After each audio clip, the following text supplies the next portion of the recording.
मुदाकरात्तमोदकं सदा विमुक्तिसाधकं मुदाकरात्तमोदकं सदा विमुक्तिसाधकं कलाधरावतंसकं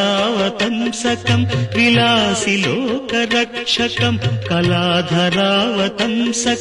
विलासिलोकरक्षकम् अनायकैकनायकं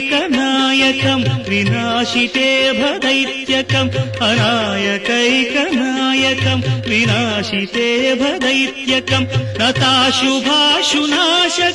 नमामि तं विनायकं मुदाकरात्तमोदकं सदा विमुक्तिसाधकं मुदाकरात्तमोदकं सदा विमुक्तिसाधकं नमामि तं विनायकं नमामि तं विनायकं नमामि तं विनायकम्